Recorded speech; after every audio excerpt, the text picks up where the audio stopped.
Buenos días, mis queridos hermanos. Le ruego a nuestro Dios que nos envíe su Espíritu, que nos capacite para poder entender su verdad, su realidad, su perspectiva. Hoy vamos a tratar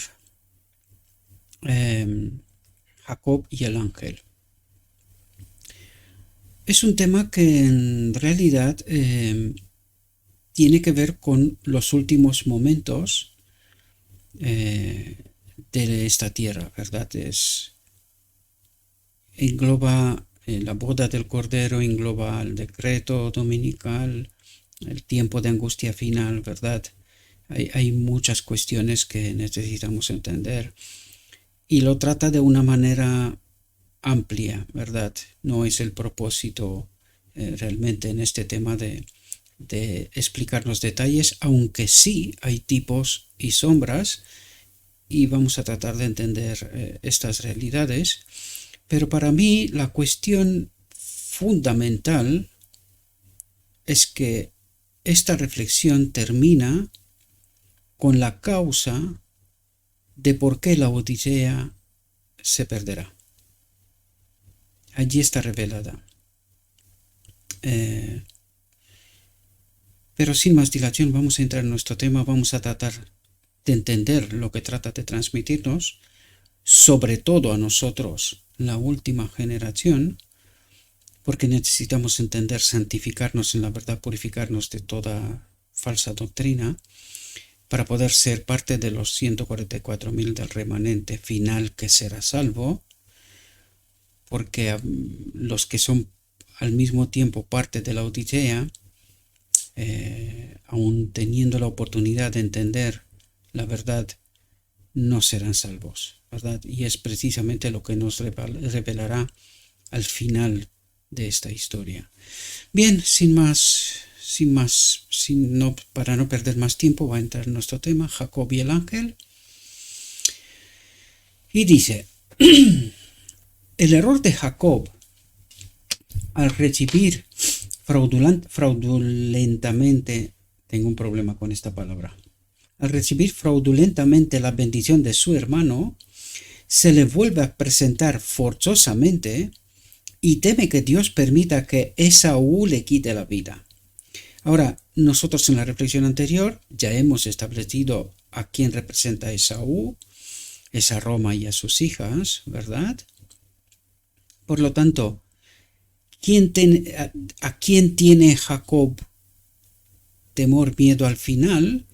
Vamos a ver que ahí está el decreto dominical, ¿verdad? La ley de muerte está englobado en este asunto. Por lo tanto, ¿quién es Esaú? Roma y sus hijas, ¿verdad?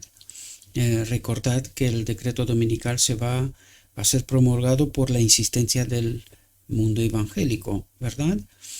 Por lo tanto, por eso estamos hablando de Roma y sus hijas, ¿verdad? Dice, en su angustia ora a Dios toda la noche. En su angustia ora a Dios toda la noche. Bien, ahora, ¿cuándo es toda la noche? Pues desde 1888 en adelante, queridos, ¿verdad? El remanente, el de 1844-1888, que este tenía que ser el remanente final, ¿verdad? Pues pierde la oportunidad al rechazar el mensaje de 1888 de unirse a Cristo, ¿verdad? Y que se termine la obra con la comprensión de este mensaje, Cristo, nuestra justicia. Por lo tanto, entra en la noche, ¿verdad? El Cristo a través de la sierva dijo claramente, hemos rechazado al Espíritu Santo, es decir, Cristo, y hemos cogido camino hacia Egipto, hacia la noche, ¿verdad? Por lo tanto dice, ora a Dios toda la noche. ¿Quién? El remanente. Jacob representa al remanente, ¿verdad? Dice, un ángel me fue representado de pie ante Jacob, presentándole su agravio. ¿Cuál es el agravio? Rechazar a Cristo, ¿verdad? En su verdadero carácter. Estamos hablando de tipos y sombras, sobre todo no tanto de la historia real, porque la historia real trata de transmitir una realidad para nosotros hoy, ¿verdad? Dice, cuando el ángel se vuelve para dejarlo, dice, Jacob se aferra a él y no lo suelta. ¿A quién se aferra Jacob? Al ángel. ¿Quién es el ángel? Cristo. Y lo vamos a ver porque nos lo revela, ¿verdad? Dice, Jacob se aferra a él y no lo suelta. Pero tarde, ¿verdad? Tarde. Después de rechazarlo en 1888, ¿verdad? Dice, le suplica con lágrimas, alega que se ha arrepentido profundamente de sus pecados y de los agravios contra su hermano, que han sido el medio de separarlo de la casa de su padre durante 20 años, dice, ¿verdad? Se atreve a alegar las promesas de Dios y las muestras de su favor que le ha dado de vez en cuando en su ausencia de la casa paterna. Toda la noche Jacob luchó con el ángel suplicándole una bendición. Una bendición. ¿Cuál es esta bendición? La que rechazó. Cristo nuestra justicia. En el fondo de eso nos está hablando a nosotros, ¿verdad? Dice el ángel, parecía resistirse a su plegaria, recordándole continuamente sus pecados y al mismo tiempo tratando de separarse de él. Aquí necesitamos entender por qué Cristo actúa de esta manera. Porque aquí hay una lección importante con respecto al remanente, es decir, a nosotros aquí y ahora, hoy, ¿verdad? ¿Por qué dice Cristo trata de separarse de él? Porque en realidad está simulando separarse. ¿Pero por qué? Es una prueba, ¿verdad? ¿Por qué? Porque el remanente final, como dijimos al principio, el sellamiento es un afianzamiento en la verdad. ¿Cuál verdad? ¿Cuál es nuestra mayor necesidad, queridos? Este venía a transmitirnos el mensaje de 1888. ¿Cuál es nuestra mayor necesidad? Cristo, nuestra justicia. Bien, esto nos manda directamente a Edén. ¿Qué rechazó entender o qué rechazó Adán y Eva? Esa confianza implícita, plena, total, absoluta en su Creador, ¿verdad? ¿Y qué es lo que necesita entender el remanente final? Exactamente esto, ¿verdad? Tiene que experimentar esta confianza plena. Por eso nos habla aquí de Jacob se aferra a él y no lo suelta. ¿De qué está hablando aquí? De una confianza total y absoluta. ¿Comprendéis? Dice, le suplica con lágrimas, alega que se ha arrepentido profundamente de sus pecados y de los agravios contra su hermano, porque se tiene que atar a la historia, ¿verdad? A la historia real de Jacob, para darnos una lección a nosotros. Dice que han sido el medio de separarlos de la casa de su padre, han sido el medio de separarnos de Dios, el único Dios verdadero, del Padre, ¿verdad? Se atreve a alegar las promesas de Dios y las muestras de su favor que le ha dado de vez en cuando en su ausencia de la casa paterna, en todo este tiempo de la historia, ¿verdad?, del mundo, mientras hemos estado separados de Dios, del Padre. Dice, toda la noche Jacob luchó con el ángel suplicando una bendición, noche espiritual de la tierra, desde el Edén hasta hoy, o desde 1888 hasta hoy, ¿verdad? Porque estamos hablando del remanente en realidad. Dice, el ángel, quien Cristo, parecía resistirse a su plegaria. ¿Por qué? Porque necesitaba saber, ¿ha aprendido la lección el hombre? Jacob, el remanente, ¿ha entendido bien la lección? Y por eso necesitamos entender cuál es el problema de la Odisea, ¿verdad? ¿Por qué se pierde? Que es precisamente como terminará, ¿verdad? Dice, Jacob estaba decidido a retener al ángel, no solo con su fuerza física, sino con el poder de una fe viva. ¿Con qué? ¿Qué es la justificación por la fe? ¿Qué es Cristo nuestra justicia? Eso trata de explicarnos, ¿verdad? Una fe viva, experimental. Eso es lo que tiene que experimentar el remanente final. Dice, en su angustia Jacob se refirió al arrepentimiento de su alma, a la profunda humildad que había sentido por sus faltas. Dice, el ángel miró su oración. Oración. ¿Qué es la oración? Jacob está luchando con el ángel, ¿verdad? Dice, el ángel miró su oración, su conversación, ¿verdad? Trata de explicarnos que esta es una conversación. La oración es una conversación, una lucha con Cristo, ¿verdad? Dice, con aparente indiferencia, ¿quién?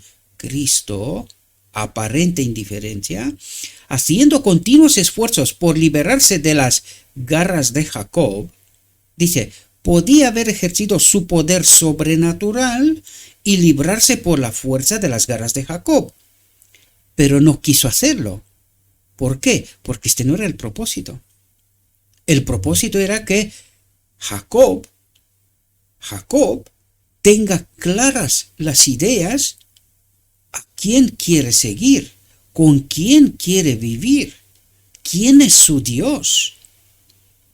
Esta es la clave, ¿verdad? Dice, pero cuando vio que no lograba imponerse a Jacob, interesante, dice, no lograba imponerse a Jacob, el ángel. Vamos a entender estas palabras porque enseguida las explica y tiene que ver con la parte final de la reflexión. Fijaos, aunque nos lo explica aquí también, en parte. Dice, pero cuando vio que no lograba imponerse a Jacob, ¿quién? Cristo, para convencerlo de su poder sobrenatural. ¿Qué es lo que trata de convencer Cristo a Jacob? De su poder sobrenatural. ¿De qué nos habla? Cristo nuestra justicia. ¿Qué es lo que trata de decir? Jacob, tú no vas a pecar hasta que Cristo viene. Tipos y sombras, estamos en esto, ¿verdad? Y dice, Cristo trata de convencer al remanente de quién es Él. Dice, para convencerlo de su poder sobrenatural. Dice, le tocó el muslo que inmediatamente se desconjuntó. ¿Por qué? Jacob necesitaba entender con quién está peleando. ¿Quién es ese ángel? Jacob lo entenderá al final, pero por ahora no lo entiende. Es decir, el remanente no lo entiende, no sabe con quién está luchando. Es muy interesante, porque en la visión de los dos tronos también nos habla de esto. Algunos que piden, Padre, danos tu espíritu, reciben un falso espíritu, y otros que reciben el verdadero espíritu. Pero vamos a ver quiénes son estos que reciben el verdadero espíritu y cuándo. Porque aquí parece ser que el remanente aún no sabe con quién está luchando, aún no conoce bien quién es su Dios. Vamos a entender tipos y sombras, ¿verdad? De esto estamos tratando de entender. Dice, pero Jacob no cejaba en su empeño por el dolor corporal. A pesar de la condición y la situación, Jacob pelea a muerte. Dice, su objetivo era obtener una bendición. ¿Cuál es el objetivo del remanente? Obtener una bendición. ¿Cuál bendición? Las que rechazó comprender en 1888 y que tiene que ver con la boda del Cordero. Cristo, su espíritu en nosotros, Cristo, nuestra justicia. ¿Verdad? Dice, y el dolor del cuerpo no era suficiente para desviar su mente de su objetivo. ¿Cuál es el objetivo del remanente? Cristo, el camino, la verdad y la vida. ¿Comprendéis? Este es el objetivo.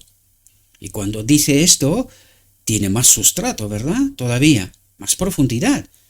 ¿Cómo sabemos quién es Cristo? Nos lo explicará hacia el final, porque no nos deja así. Sin embargo, como estamos en cada etapa, vamos a tratar de entender profundidades, aunque la reflexión nos guía hacia ese momento, ¿verdad? Dice, su determinación fue más fuerte en los últimos momentos del conflicto que al principio. ¿De quién está hablando aquí, queridos?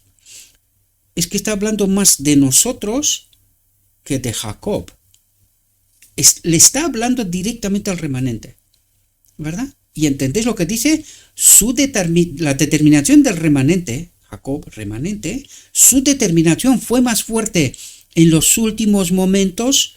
¿Cuál últimos momentos? De la historia de este mundo, que al principio, cuando cuando empezó el día de la expiación, 1844, dice, determinación más fuerte que al principio.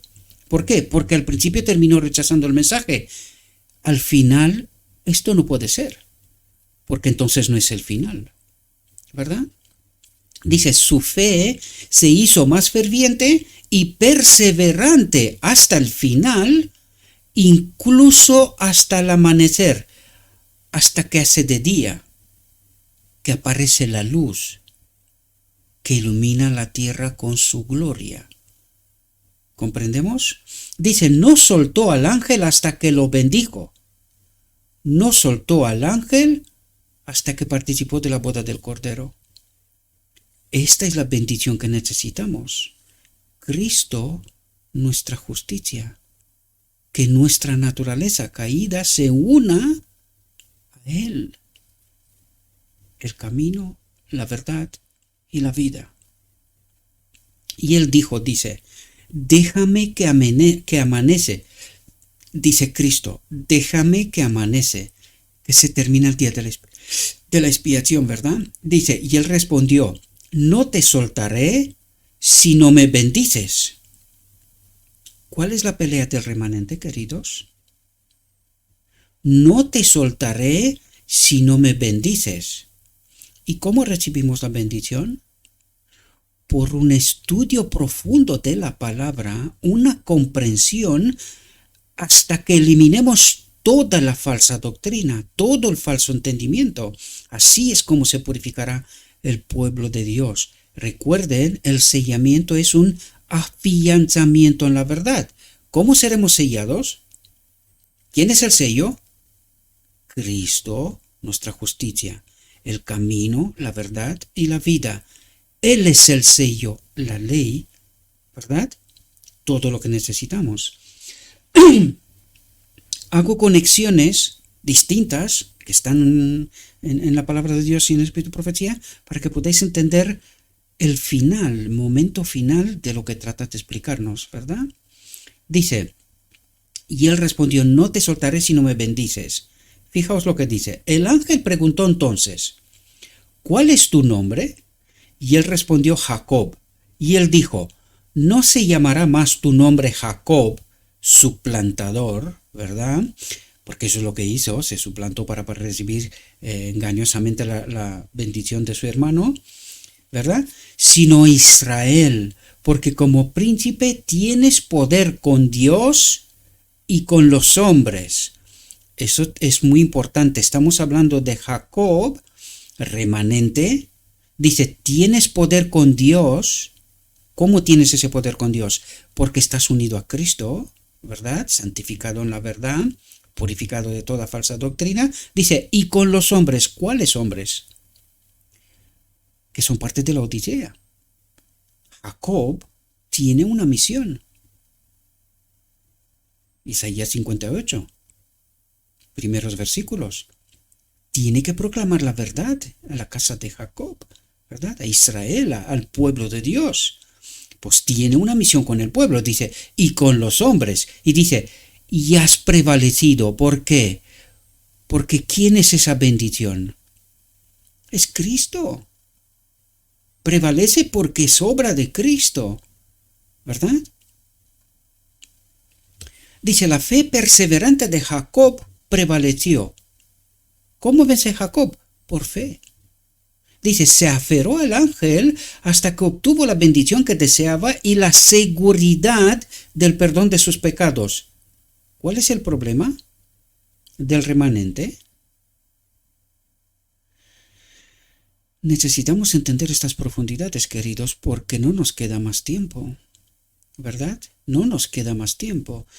Y lo penoso es que estos mensajes no corren. ¿Por qué? Lo vamos a entender al final. ¿Por qué no corren estos mensajes? Se me pone el pelo de punta, os lo digo honestamente. Porque la gran mayoría está perdida. No está santificada en la verdad. No conoce a este ángel. No pelea con este ángel. No se santifica en la verdad. Permanece en el engaño. Y por eso no comprende, no comparte, no participa de esta obra. No quieren ver a sus hermanos salvos, ¿verdad? Dice, la fe perseverante de Jacob prevaleció, se aferró al ángel hasta que obtuvo la bendición que deseaba y la seguridad del perdón de sus pecados. Su nombre cambió entonces de Jacob, el suplantador, a Israel, que significa príncipe de Dios. Príncipe de Dios. ¿Cuál es la promesa de los 144,000? Que estarán con él en el trono. Príncipes de Dios. Remanente final, los 144,000, ¿verdad? Jacob le preguntó y le dijo, atentos lo que le pregunta Jacob. Te ruego que me digas tu nombre. El remanente final. Te ruego que me digas tu nombre. Fijaos lo que dice Cristo, Apocalipsis 3. Yo estoy a la puerta y llamo. Y él respondió, el ángel, Cristo, ¿verdad? ¿Por qué preguntas por mi nombre? ¿Qué es lo que trata de decir Cristo? ¿Cómo es que no sabes quién soy? ¿Cómo que no sabes con quién estás peleando? Dice, y lo bendijo allí. Lo bendijo allí. Y Jacob llamó el nombre de aquel lugar Peniel. ¿Por qué lo bendijo? Porque Jacob entendió con quién estaba peleando. Es decir, el remanente final, al final, entenderá el punto clave. El punto clave. Aquí quiero pararme un momento. Porque yo os dije en un momento que íbamos a estudiar, posiblemente íbamos a estudiar esta entrevista de dos titanes, y me vuelvo a reafirmar en lo que he dicho, dos titanes de la Odisea, Herbert Douglas y Wieland. En su exposición, tanto en la primera que se compartió en el grupo, la primera parte, la segunda parte la compartió, la primera parte lo compartió un hermano que está en el grupo ayer, y tanto en la primera parte como en la segunda parte hace una afirmación que en realidad es una aberración, es apostasía, es una herencia de Roma. Y esta es que dice que Cristo murió de la segunda muerte en la cruz. Lo dice tanto en la primera parte como en la segunda parte. Y no se da cuenta, al mismo tiempo que está hablando de espiritismo, no se da cuenta que esto es espiritismo. ¿Por qué decimos esto? En primer lugar, de la segunda muerte no vuelve nadie. Es definitiva, es desaparición total y para siempre, eternamente. Por lo tanto, no se dan cuenta que es precisamente la tesis que proclama el enemigo de Dios, que de sus propias cenizas resurgirá, ¿verdad? Es el cuento del ave fénix, que es el símbolo del enemigo de Dios, ¿verdad? Por lo tanto, ¿qué es lo que trata de decir? Que aunque morirá de la segunda muerte, volverá a resucitar a la vida. ¿Y qué decimos nosotros que pasó en la cruz? Nosotros, la Odisea, que en la cruz Jesús murió de la segunda muerte. Pero entonces, ¿cómo resucitó? ¿Os dais cuenta que es una trampa? Este es espiritismo, es decir, de la segunda muerte se puede resucitar. ¿Y por qué no entienden este punto? Porque no se entiende el misterio de la piedad, mis queridos. No se entiende qué pasó en la encarnación. Y al no entender qué pasó en la encarnación, estamos heredando apostasía de Roma y decimos que en la cruz Cristo o Jesucristo murió de la segunda muerte. Y esto no está ni en la Biblia ni en el Espíritu Profecía. Esto no existe. Es espiritismo puro y duro, tal cual. Y querría explicaros esto para no verme obligado, porque esta era una de las causas por la cual me hubiese gustado pasar a detallar, pero me di cuenta que me costaría mucho tiempo, ¿verdad?, para estar a explicar todo lo que están diciendo. Y yo creo que cada uno de vosotros, y sobre todo espero que aquellos que son parte de este ministerio, no se dejen engañar, ya que de este asunto ya hemos hablado con anterioridad, ¿verdad? Simplemente es un recordatorio para los que son parte de este ministerio. Y para aquellos que no entienden, pues que entiendan cuál es la trampa mortal, ¿verdad? Cuando estamos diciendo que Cristo resucitó de la segunda muerte. Esto es espiritismo, queridos, ¿verdad? Esto mismo afirma el enemigo de Dios, que de sus propias cenizas, es decir, después de la segunda muerte, volverá a resucitar. Necesitamos entender bien, y de esto el remanente se tiene que santificar en la verdad. No tiene que quedar nada sin comprender. Y este es un grave error. Como lo he dicho, lo recalco, es espiritismo, ¿verdad? Y esto pasa precisamente por negarse a entender qué pasó en la encarnación o obviar. En el caso de Herbert Douglas y Wieland, es obviar una realidad, una incomprensión en realidad, ¿verdad? Porque no dudo de la honestidad de ellos. De hecho, no dudo de la honestidad de nadie. Simplemente trato de explicaros que esto es un engaño. ¿Por qué? Porque no se entiende la encarnación. Esta es la causa. Porque no se entiende la encarnación, pues tenemos que poner todo el peso sobre la cruz, es decir, que la cruz murió Dios. Que no es así, ¿verdad? Esto es una incomprensión de no entender qué pasó en la encarnación, qué pasó en la cruz. Y claro, necesitamos atar hilos para poder explicar realidades. Pero aún así quedan cosas que no se comprenden. Por la única razón, no se entiende el misterio de la piedad que se aplica a la encarnación, ¿verdad? ¿Qué pasó en la encarnación? Bien, entonces dice, Jacob le preguntó, le dijo, te ruego que me digas tu nombre, y él respondió, ¿por qué preguntas mi nombre? Y lo bendijo allí, es decir, al final entendió, ¿verdad? Y Jacob, porque no lo puede bendecir si no entiende, tiene que ser santificado y purificado en toda la verdad, ¿verdad? Y Jacob llamó el nombre de aquel lugar Peniel. ¿Cómo nos damos cuenta que entendió? Por lo que dice ahora, porque he visto a Dios cara a cara y mi vida ha sido preservada, ¿verdad? Fue Cristo, dice, quien estuvo con Jacob durante toda la noche, con quien luchó y a quien retuvo perseverantemente hasta que lo bendijo. ¿Qué dice? Y a quien retuvo, tipos y sombras. ¿Cómo retenemos nosotros a Cristo? Por un estudio profundo de las Escrituras, entendiendo la verdad y echando fuera toda falsa doctrina, que es lo que acabo de explicaros, una de las falsedades, ¿verdad?, que afirmamos sin siquiera pensar profundamente, ¿verdad? Y a quien retuvo perseverantemente hasta que lo bendijo. No podía tener la bendición hasta que no entendía quién es Cristo. Tipos y sombras, ¿verdad? Por eso dice, ¿por qué preguntas por mi nombre? Y es allí donde se da cuenta de con quién estaba peleando.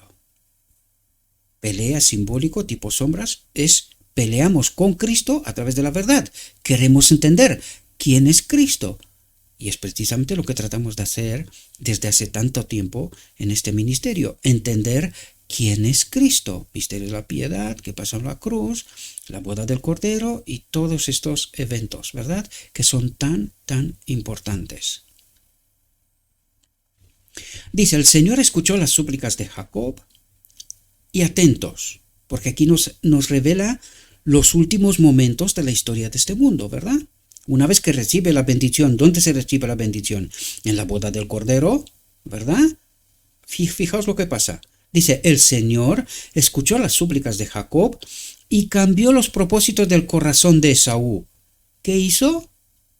Cambió los propósitos de Roma y sus hijas. ¿Cuáles eran los propósitos? El decreto de muerte. Matar al remanente, a Jacob, ¿verdad? Tipos y sombras. Fijaos, dice, no sancionó el mal camino que Jacob había seguido. No lo sancionó. ¿Por qué? Porque estuvo en error por ignorancia, hasta que se despertó, ¿verdad? Dice, su vida había sido de duda, perplejidad y remordimiento a causa de su pecado. Un pecado, dice. ¿Cuál pecado? 1888. Porque aquí estamos hablando del auténtico remanente final. El final. Aquel tenía que haber sido, pero no lo fue. Pero ahora viene al final de todo. Por eso está hablando de la historia del día de la expiación, desde 1888 en adelante. Su vida había sido de duda, perplejidad, remordimiento a causa de su pecado, de su separación de Cristo, ¿verdad? Hasta su lucha sincera con el ángel y la evidencia que ella obtuvo de que Dios había perdonado sus pecados. Este es el problema del remanente final. Yo he estado engañado durante mucho tiempo. Y Dios me despertó por lo que pasó en mi vida hace 4, casi 5 años ya, ¿verdad? En el marco de la iglesia, siendo anciano de iglesia, tratando de presentar la verdad y otra gente tratando de impedir que esta verdad sea proclamada. Y allí empecé a darme cuenta que aquí pasa algo. ¿Qué ocurre? ¿Verdad? ¿Con quién estamos peleando? Con Cristo, unos contra y otros como Jacob para averiguar la verdad, para entender por qué Cristo dice, ¿por qué preguntas por mi nombre? Lo que sugiere que no le conocemos. Apocalipsis 3. Cristo está a la puerta. Esto quiere decir que estamos en ignorancia y el final nos revelará cuál es ese problema de fondo, ¿verdad? Aunque nos lo dijo ahí también. ¿Por qué preguntas por mi nombre? Es que no le conocemos, no sabemos quién es. En realidad estamos adorando a un falso Cristo, tal como lo dijo Wieland y Short en el Congreso de 1950, ¿verdad? Dice, sí, tuvo poder sobre el ángel y prevaleció. Lloró y le suplicó, lo encontró en Betel y allí habló con nosotros. Jehová, Dios de los ejércitos, Jehová es su memoria, ¿verdad? Dice, Esaú marchaba contra Jacob con un ejército.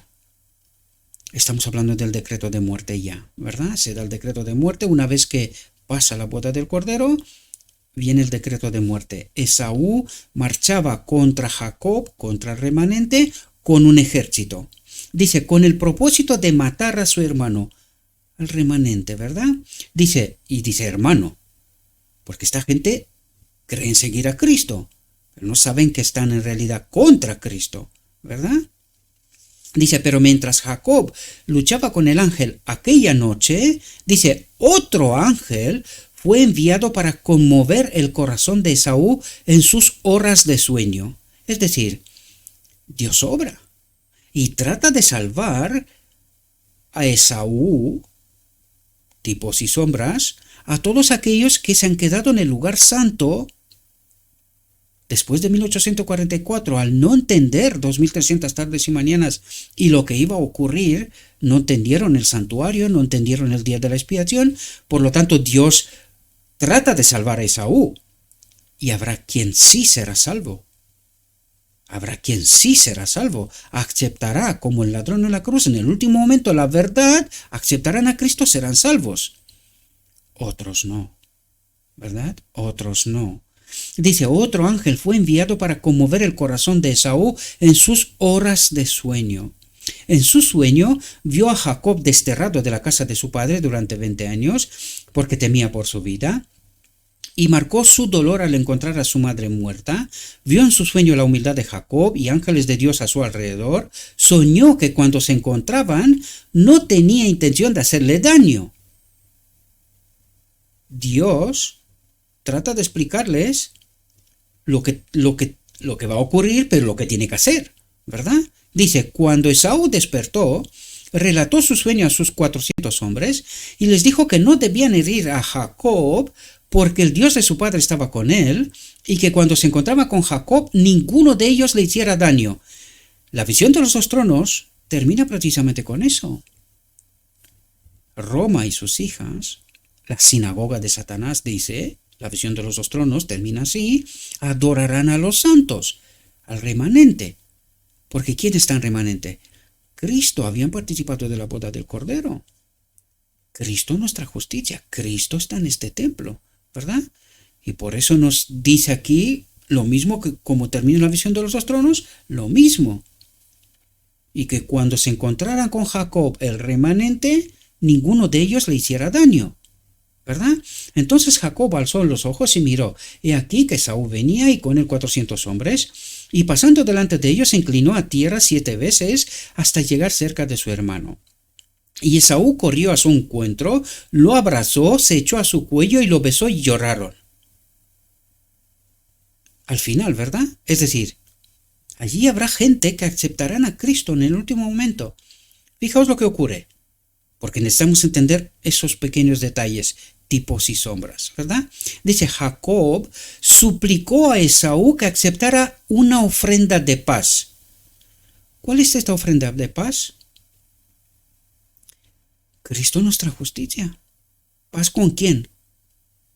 Con Dios.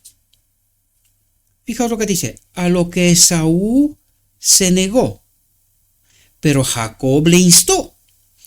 Toma, te ruego, mi bendición que se te trae, porque Dios ha tenido misericordia de mí y porque tengo bastante, ¿verdad?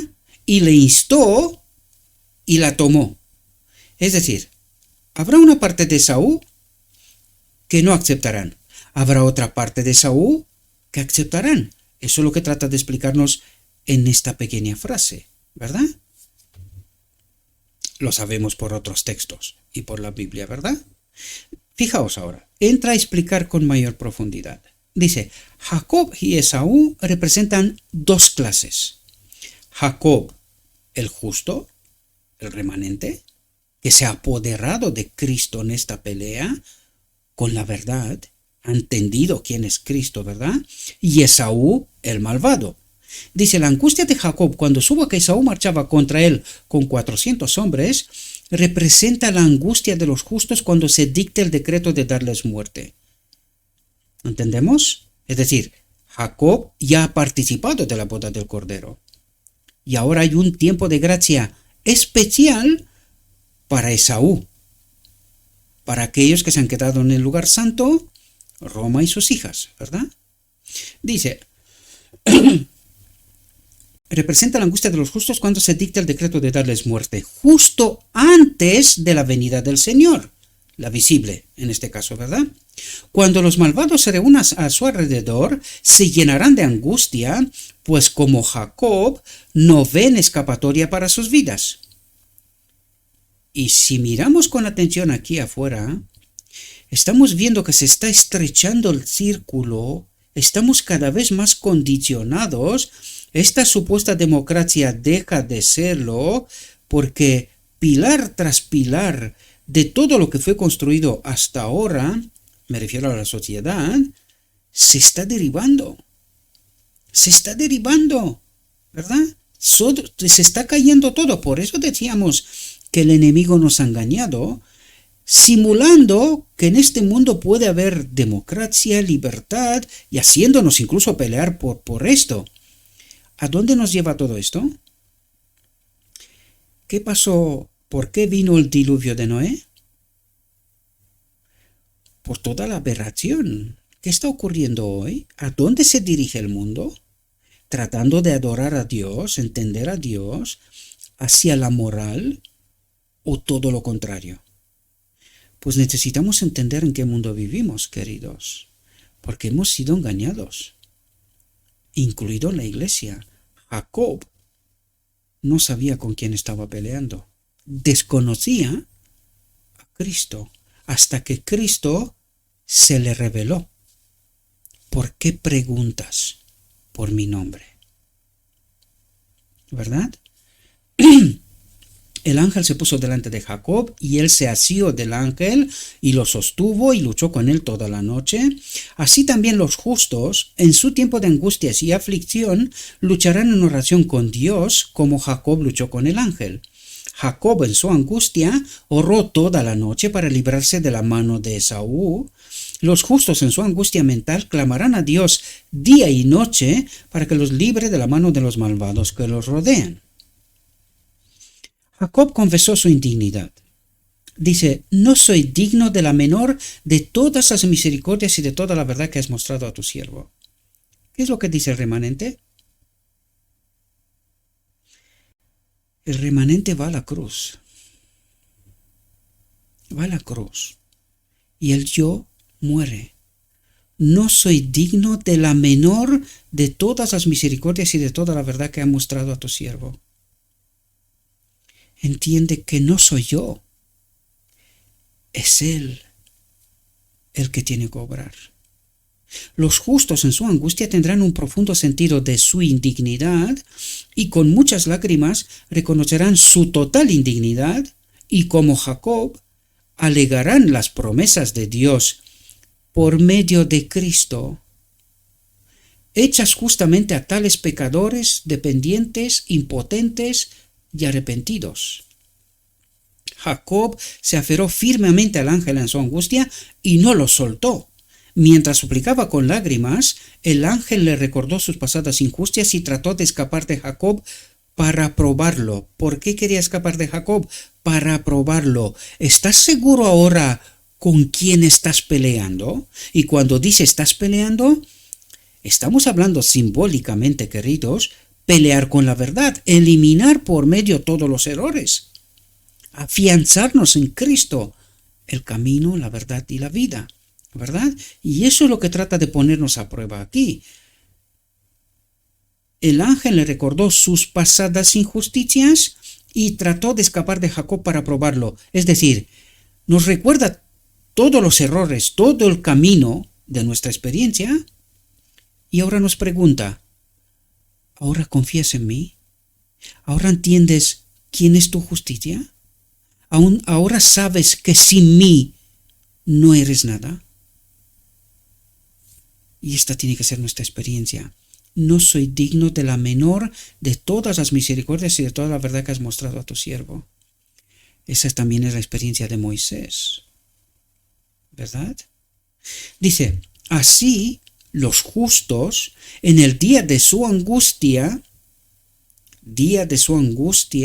serán probados, probados y probados, lo dice 3 veces, en términos absolutos. 3 veces significa el absoluto. Seremos probados, probados y probados. ¿Pecamos hasta que Cristo viene? Porque cuando estamos afirmando esto, no sabemos quién es Cristo, quién es mi justicia. Por eso declaramos esto. Entonces Cristo nos prueba, hasta que el oro tiene que salir a relucir, ¿verdad? Dice, para manifestar su fuerza de fe, su perseverancia y su confianza inquebrantable en el poder de Dios para librarlos. ¿Qué significa Cristo nuestra justicia? Ahí está. Así los justos en el día de su angustia serán probados, para manifestar su fuerza de fe, su perseverancia y su confianza inquebrantable en el poder de Dios para librarlos.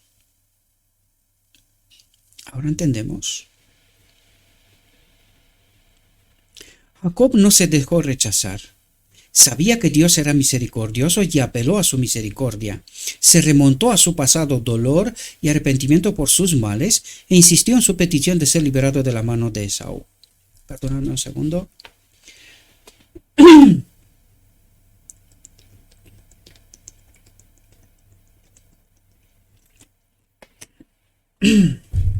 Dice, así continuaron sus súplicas durante toda la noche.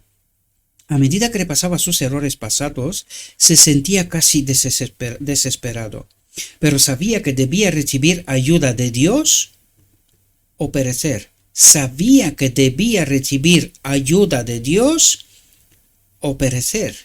Cristo nuestra justicia, ¿verdad?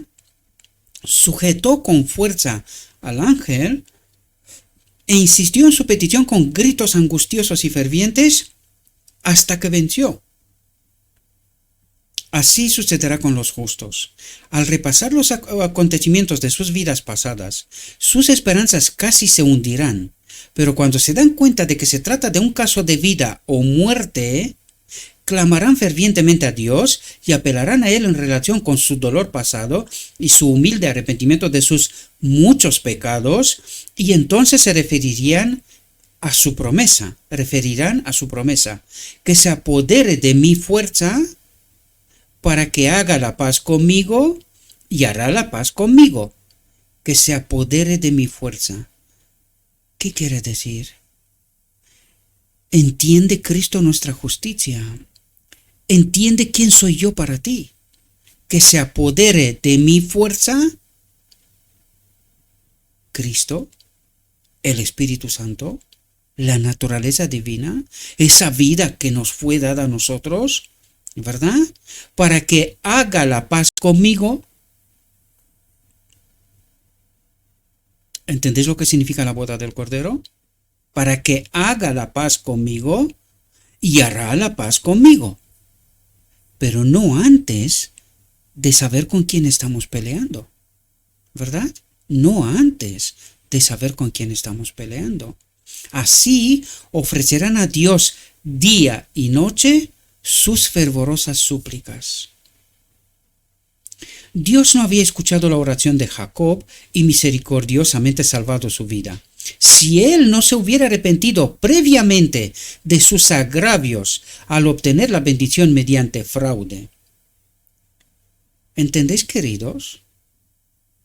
Necesitamos entender quién es Cristo. Necesitamos purificarnos de toda falsa doctrina, ¿verdad? Que está en medio de nosotros. Porque si no, no recibiremos la bendición. Es lo que acaba de decir, ¿verdad? Los justos como Jacob manifestarán una fe inquebrantable. ¿Y cómo podemos obtener esta fe? Escrito está. Escrito está. No palabras de hombres, no consejos de hombres, no doctrinas de hombres. Escrito está. Esto nos genera esta fe inquebrantable. La sabemos por el modelo en el desierto, ¿verdad?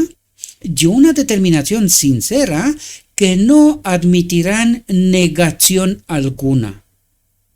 Sentirán su indignidad, pero no tendrán ningún mal oculto que revelar.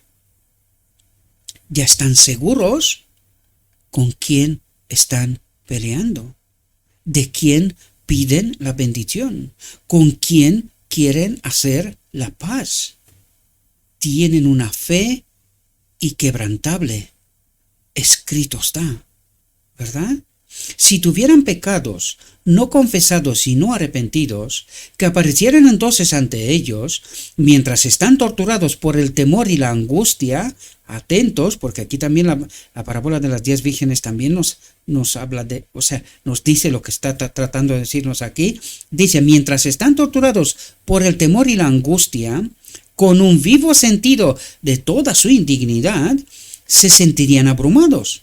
La desesperación cortaría su fe ferviente y no podrían tener confianza para suplicar a Dios tan fervientemente por la liberación, y sus preciosos momentos se gastarían en confesar pecados ocultos y lamentar su condición desesperada. Pero, ¿qué quiere decir más profundamente?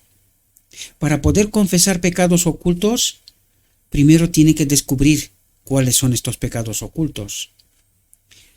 Falsa enseñanza, falsa doctrina, lo que no está escrito. Entonces tiene que dedicar tiempo para entender cuáles son esos pecados ocultos.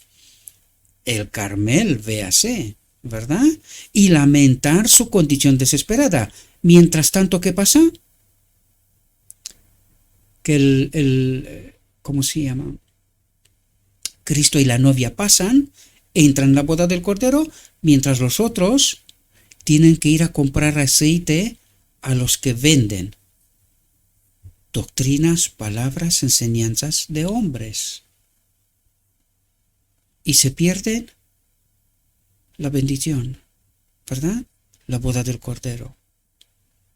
Aquellos creyentes profesos que llegan al tiempo de angustia sin estar preparados, en su desesperación confesarán sus pecados ante todos con palabras de ardiente angustia, mientras que los impíos se regocijan por su angustia. El caso de todos ellos es desesperado. Y en verdad es desesperado, queridos, porque estoy mirando en la iglesia cuánta pelea hay cuando tratas de explicarles que están equivocados con la doctrina de la Trinidad y se agarran a muerte de ella. No la quieren abandonar. ¿Y por qué? Porque no estudian. ¿Por qué no estudian? Porque la mayoría tiene preeminencia frente a lo escrito está. Y por eso se perderán. Créanme, enseguida lo veremos. ¿Cuál es el problema de fondo? ¿Verdad? Dice, cuando Cristo se levante y abandone el lugar santísimo, es decir, se ha terminado la boda, entonces comenzará el tiempo de angustia y el caso de cada alma estará decidido. Y no habrá sangre expiatoria que limpie del pecado y de la contaminación. Cuando Jesús abandona el lugar santísimo, habla en tono de decisión. Atentos. ¿Dónde está Jesús? Cuando Jesús... ¿Por qué digo esto?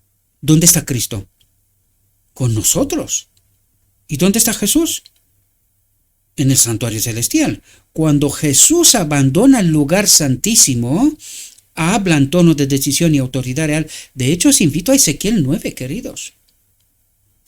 Jesús envía su espíritu a Cristo, el tintero, el escribano, ¿verdad? Que es Cristo, el Espíritu Santo, ¿verdad? Para que selle a su pueblo aquí en la tierra. Y Cristo luego sube al cielo y le dice a Jesús que se ha acabado la obra, que el pueblo está sellado. Estudien con atención Ezequiel 9, entenderán. Por eso le dice a Jacob, lo vimos al principio, ¿por qué preguntas por mi nombre? ¿No me conoces? Apocalipsis 3. Pero al final, el remanente sabrá con quién ha estado peleando. Véase la historia del día de la expiación de la Odisea. El remanente sabrá con quién ha estado peleando. ¿Por qué preguntas por mi nombre? Yo estoy a la puerta y llamo desde hace tanto tiempo. ¿Cómo que no sabes quién soy? Pero al final Jacob, el remanente, entenderá la trampa a la cual ha sido sometido, ¿verdad? Cuando Jesús abandona el lugar santísimo, habla en tono de decisión y autoridad real. El que es injusto, que siga siendo injusto, y el que es inmundo, que siga siendo inmundo, y el que es justo, que tiene a Cristo, que lo ha conocido, que lo ha recibido en este templo, que siga siendo justo, y el que es santo, que siga siendo santo. Y he aquí que yo vengo pronto, y mi galardón conmigo, para recompensar a cada uno según sea su obra. ¿Entendemos? Aquellos que han retrasado, atentos, porque ahora nos explica por qué se perderán los que se perderán, ¿verdad? Y que también son parte de la Odisea, no solamente del grupo de Esaú, no, de la Odisea también, ¿verdad? Recuerden, y los vuelvo a recordar, a Jacob le pregunta, ¿por qué peleas conmigo? ¿Cómo que no sabes quién soy? ¿Qué quiere decir? Que la Odisea está confundida. Pero de la Odisea habrá un remanente y también habrá quien se perderá. Y eso es lo que nos trata de decir aquí. Aquellos que han retrasado una preparación para el día de Dios, ¿cuál es esta preparación? ¿Con quién estamos peleando? ¿Y cómo podemos saber con quién estamos peleando? Santifíquese en la verdad. Así de claro, ¿verdad? No pueden obtenerlo en el tiempo de angustia o en cualquier periodo futuro. Los justos no cesarán en sus fervientes y angustiosos clamores de liberación. No pueden recordar ningún pecado en particular, atentos, pero en toda su vida pueden ver muy poco bien. Sus pecados habían ido de antemano al juicio. ¿Por qué? Porque han conocido a Cristo, han puesto su confianza en Él, ¿verdad? Y el perdón había sido escrito.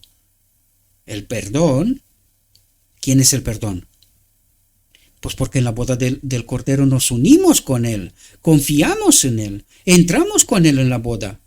El perdón había sido escrito, sus pecados habían ido de antemano al juicio, y el perdón había sido escrito, sus pecados habían sido llevados a la tierra del olvido, y no podían recordarlos. ¿Recordéis el final del día de la expiación? Y que los 144,000 tienen que llevar a la tierra del olvido al macho cabrío que representa a alguien. Sus pecados habían sido llevados a la tierra del olvido y no podían recordarlos. Una destrucción segura los amenaza, y como Jacob no permitirán que su fe se debilite porque sus oraciones no sean atendidas inmediatamente. Aunque sufran las punzadas del hambre, no cesarán en sus intercesiones, se aferrarán a la fuerza de Dios como Jacob se aferró al ángel, y el lenguaje de su alma es: no te dejaré ir si no me bendices. Los santos finalmente prevalecen como Jacob y son gloriosamente liberados por la voz de Dios. Aquí dicen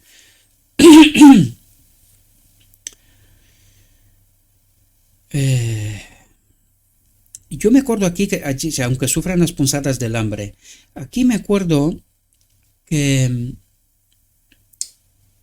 leímos a través de las 500 reflexiones que los ángeles nos atenderán, ¿verdad? Nos alimentarán ahí donde estemos, ¿verdad? Por lo tanto, sufran las punzadas del hambre de la verdad en realidad, ¿verdad? De la verdad. Nuestro problema es como el problema de Jacob: bendíceme. Y lo que nosotros necesitamos es tener esta seguridad de que hemos sido sellados, bendecidos, que nuestro nombre está escrito en el libro de la vida, ¿verdad? Este es nuestro hambre real, aunque puede ser que por momentos podamos pasar hambre literal, ¿verdad? Pero os digo esto porque sé que había textos que decía que los ángeles, como Elías, los cuervos los alimentaron, ¿verdad? Pues necesitamos entender todos esos detalles. Por eso necesitamos estar santificados en la verdad, porque necesitamos entender que esta hambre es más de Cristo, más de la verdad, que de otra cosa, ¿verdad? Dice: los santos finalmente prevalecen como Jacob y son gloriosamente liberados por la voz de Dios, el decreto divino.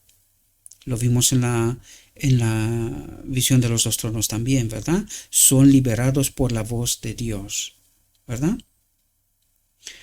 Dice: esa temporada de angustia y aflicción requerirá un esfuerzo de seriedad y fe decidida que pueda soportar la demora y el hambre, y no fracasará ante la debilidad, aunque sea severamente probada.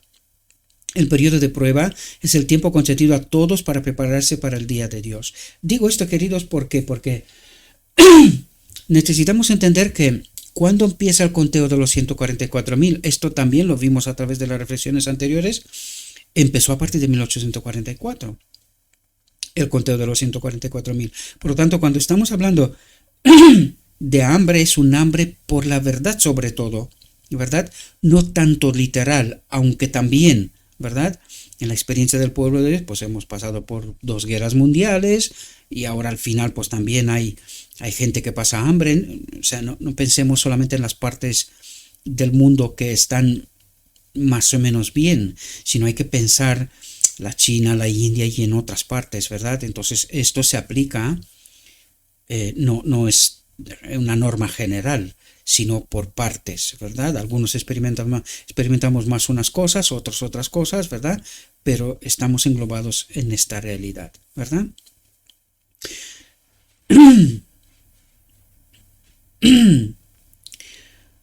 El periodo de prueba es el tiempo concedido a todos para prepararse para el día de Dios.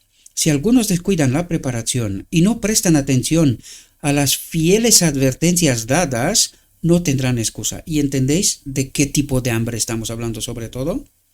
¿Verdad? Esta preparación tiene que ver con santificarnos en la verdad y eliminar toda falsa doctrina de en medio de nosotros, y el hambre es este hambre por la verdad. Y por eso aquellos que no tenían hambre por la verdad, dice, si algunos descuidan la preparación, el estudio profundo de las Escrituras, ¿verdad?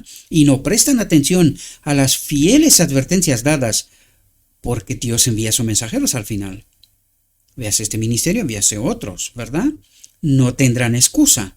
¿Por qué? Porque a pesar de las advertencias dijeron, no, estos son disidentes y cualquier otra cosa, ¿verdad? Pero no tomaron en serio las advertencias. No tendrán excusa. Dios ha hecho la parte que correspondía, ¿verdad? La obra del cuarto ángel. Creo que me deja la voz.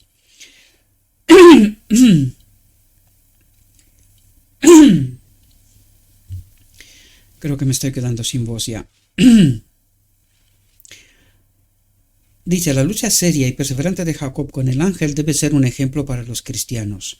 Jacob venció porque era perseverante y decidido. ¿Perseverante y decidido en qué? En estudiar la palabra de Dios, en recibir la bendición. Queremos saber la verdad, ¿verdad? Todos los que desean la bendición de Dios como Jacob y se aferran a las promesas como él. ¿Dónde están las promesas? En la palabra de Dios, en espíritu y profecía, ¿verdad? Y son tan fervientes y perseverantes como él, tendrán éxito como él tuvo éxito. Y así se explica cómo ignorantes, gente echada al margen, yo soy uno de ellos, pues Dios le da luz a través del cuarto ángel que iluminará la tierra con su gloria. Es decir, Cristo obra y se revela. ¿Cómo? Nos toca averiguar cómo, ¿verdad? Porque algunos cuando digo estas cosas parece ser como si me convirtiera yo en Dios. No, pero ¿cómo tengo yo esta luz? ¿Cómo entiendo yo todo lo que entiendo? Es Él. Lo decía Cristo, no soy yo el que hace estas cosas, es Él. Es Él. Él da entendimiento, discernimiento, no otro, ¿verdad? Dice, la razón por la cual hay tan poco ejercicio de la verdadera fe y tan poco del peso de la verdad que descansa sobre muchos creyentes profesos es que son indolentes en las cosas espirituales. No quieren estudiar, prefieren ver y escuchar lo que dicen otros, ¿verdad? No están dispuestos a esforzarse, a negarse a sí mismos, a agonizar ante Dios, a orar larga y fervientemente por la bendición, y por lo tanto no la obtienen. Y aquí está explicado. ¿Y cómo que yo entiendo y los demás no entienden? ¿Cómo? Y es por qué me quejo yo. ¿Por qué no se comparten todos estos mensajes? Porque no tienen la bendición, no entienden, y como tal, pues cuando no tienes a Cristo, tienes a un otro. ¿Cómo actúas? Pues ya lo vemos. ¿Por qué no vuelan estos mensajes? Pues no lo sé.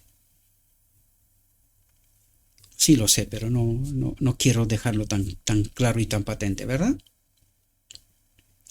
Dice, la fe que vivirá en el tiempo de angustia debe ejercitarse diariamente ahora. ¿Y qué es esa fe? Escrito está. Debe ejercitarse diariamente ahora. Por eso Cristo dice, no te conozco. ¿Cuándo te has quedado tú conmigo para que hablemos? Para que nos entendamos. Y dice, no te conozco, ¿por qué? Porque eran indolentes. Porque solamente iban el fin de semana a la iglesia y creían que allí encontrarían a Cristo. Y no saben que hay un suplantador. ¿Verdad? Hay alguien que ha engañado hasta los escogidos, ¿verdad? Los que no se esfuerzan ahora por ejercitar una fe perseverante no estarán preparados para ejercitar esa fe que los capacitará para resistir en el día de la angustia. Porque como no estás seguro si está escrito o no está escrito, solo has escuchado, uno dice una cosa, otro dice otra cosa, y otro dice otra cosa, y así seguidamente, y como tu fe no está fundamentada en lo escrito está, sino en que lo que dicen otros, pues no lo tienes tan claro. Entonces, estás dudando, vuelves al Edén. Estás dudando. ¿Será Dios como dice que es? ¿O este tendrá razón? ¿Y a quién creemos? A este. Fuera quien fuera, ¿verdad? No todos los hijos de Jacob eran justos, y os pido que estéis atentos. Está hablando del remanente, tipos y sombras. No todos los hijos de Jacob eran justos. No todos del remanente son justos. Eso es lo que trata de decir. Dice, estaban afectados en algún grado por la idolatría. Vamos a ver cuál es el problema de la Odisea, que rechaza entender. Idolatría. Sirven a un otro Dios. Hijos de Jacob, mientras están en la Odisea. Creen ser remanente, ¿verdad? Dice, Dios no sancionó la conducta cruel y vengativa de los hijos de Jacob hacia los siquemitas. Utiliza otra historia para entender una realidad, ¿verdad? Dice, Jacob ignoraba su propósito hasta que cumplieron su obra de crueldad. Reprendió a sus hijos y les dijo que lo habían perturbado para hacerlo despreciable entre los habitantes de la tierra, y a causa de este agravio, las naciones vecinas manifestarían su indignación, destruyéndolo a él y a su casa. Dice, en su angustia, Jacob invoca de nuevo a Dios. Y dijo Dios a Jacob, levántate, sube a Betel y mora allí, y haz allí un altar a Dios que se te apareció cuando huías de la presencia de Saúl tu hermano. Entonces dijo Jacob a su familia y a todos los que con él estaban. Y allí es donde digo yo, Apocalipsis 18:4 ha de ser bien entendido, porque hay gente que dice que no, que hay que separarnos de la iglesia. Hombre, puntualmente puede ocurrir. Puntualmente, porque aquella iglesia ha llegado peor que Roma, ¿verdad? En su persecución. Pero fijaos lo que dice aquí, y hay que entender en profundidad. Jacob se dirige a sus hijos, al remanente de la familia, a su casa, ¿verdad? ¿Y qué es lo que trata de hacer? De salvarlos, ¿de qué? De idolatría. Eso es lo que trata de explicarnos esta historia, ¿verdad? Y fijaos, dice, Dios le dice que haga un altar cuando huyas de la presencia de Saúl, tu hermano. Entonces dijo Jacob a su familia y a todos los que con él estaban, atentos, ¿cuál es el problema de la Odisea? Quitad los dioses ajenos que están entre vosotros. Dioses ajenos que están entre vosotros.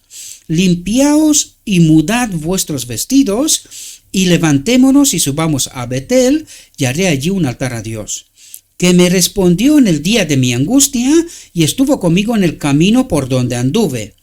Y dieron a Jacob todos los dioses extraños que tenían en sus manos, y todos sus zarcillos que llevaban en sus orejas. Y Jacob los escondió debajo de la encina que estaba junto a Siquem.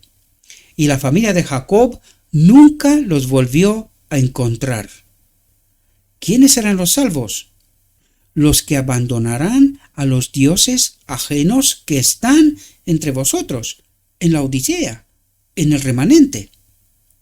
Porque la Odisea se jacta de decir que es el remanente.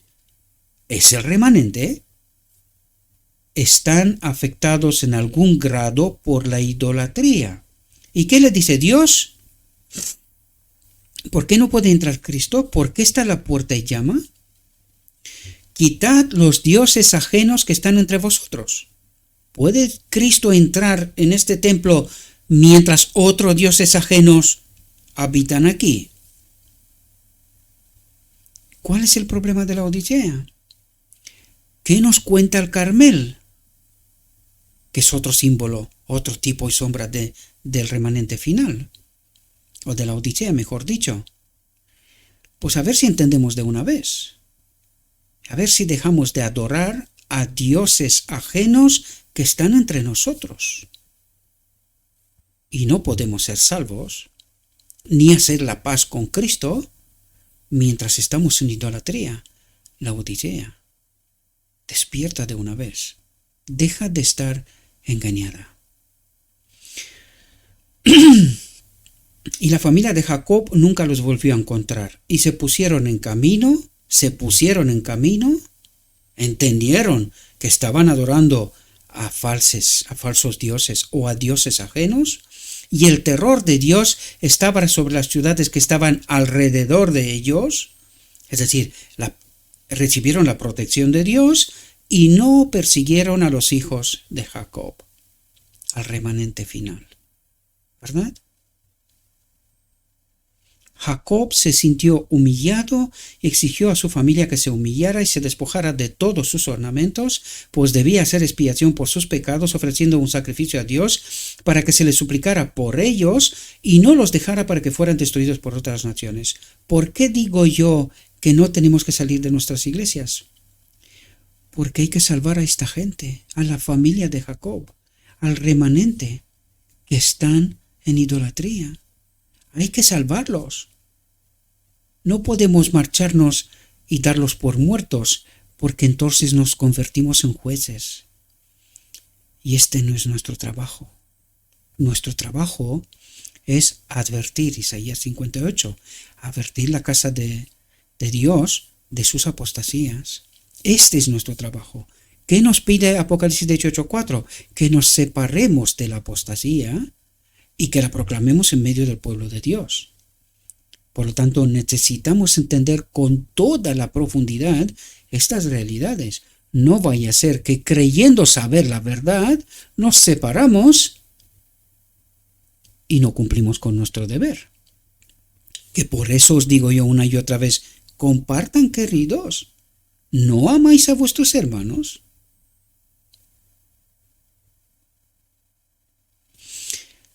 Que Dios os ilumine, queridos, y que podáis entender, esto no va por mí, esto va por vosotros, esto va porque cuando Cristo habita en este templo, el amor sobreabunda, ¿verdad? Entonces, hacemos todo lo que puede ser para que nuestros hermanos estén salvos. Pero ¿sabes por qué creemos que están salvos? Porque estamos engañados, porque estamos en idolatría, y no podemos recibir la bendición de Dios así. Dios aceptó los esfuerzos de Jacob para quitar el mal de su familia. Dios aceptó los esfuerzos del remanente para quitar el mal de su familia. Y se le apareció y lo bendijo y renovó la promesa que le había hecho, porque su temor estaba delante de él. Y Jacob erigió una columna en el lugar donde hablaba con él, una columna de piedra para que perdure, ¿verdad? Y aquí se termina nuestra reflexión, mis queridos. Dijo mi guía, todavía hay mucha luz que debe brillar de la ley de Dios y del Evangelio de la justicia. Este mensaje, entendido en su verdadero carácter y proclamado en el Espíritu, crecerá hasta alcanzar una importancia tan grande como apenas soñáis, y iluminará la tierra con su gloria. Espero que esta sea vuestra experiencia, mis queridos hermanos. Le ruego a nuestro Dios que nos envíe su Espíritu, que nos capacite, para que podamos entender la verdad, que nos purifiquemos o que seamos purificados de todo falso engaño, de toda falsa doctrina, ¿verdad? Que hagamos una elección y que amemos, queridos, que amemos, compartan, traten de salvar a la familia de Jacob del engaño. Os deseo que tengáis un próspero día. En todo lo que os he dicho, os lo he dicho en nombre de Cristo Jesús. Amén.